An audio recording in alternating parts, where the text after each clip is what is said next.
തിരുവനന്തപുരം വർക്കല പാപനാശം തീരത്ത് ശുചിമുറിയിൽ നിന്നുള്ള മാലിന്യങ്ങൾ തള്ളുന്നതായി പരാതി. റിസോർട്ടുകളിൽ നിന്നുള്ള മാലിന്യം ഒഴുക്കിവിടുന്നതിനാൽ വിനോദസഞ്ചാരികളടക്കം മൂക്കുപൊത്തിയാണ് ഇതുവഴി കടന്നു പോകുന്നത്.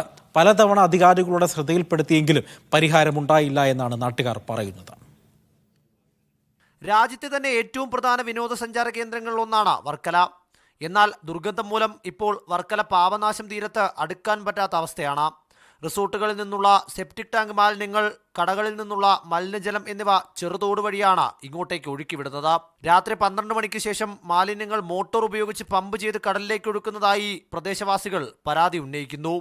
ഇത്തരക്കാർക്കെതിരെ നടപടി വേണമെന്നാണ് ആവശ്യം. ഹോട്ടലുകളും 3 സ്റ്റാർ ഹോട്ടലുകളും ഉൾപ്പെടെയുള്ള സ്ഥാപനങ്ങളിൽ നിന്ന് മാലിന്യങ്ങൾ വലിയ തോതിൽ ഈ സെപ്റ്റിക് ടാങ്ക് മാലിന്യങ്ങൾ പോലും ഈ ചാലു വഴി ഒഴുക്കി പാപനാശത്ത് വിടുന്ന ഒരു പ്രവണതയാണ് നടന്നുകൊണ്ടിരിക്കുന്നത്. തീരത്തെത്തുന്ന സഞ്ചാരികൾ കൈകാലുകൾ കഴുകുവാനും കുളിക്കുവാനും ഉപയോഗിക്കുന്നത് ഈ ഭാഗത്തെ ജലമാണ്. അതുകൊണ്ട് തന്നെ മാലിന്യങ്ങൾ മൂലം പകർച്ചവ്യാധികൾ പടരാനും സാധ്യതയുണ്ട്. മീഡിയ 1 തിരുവനന്തപുരം.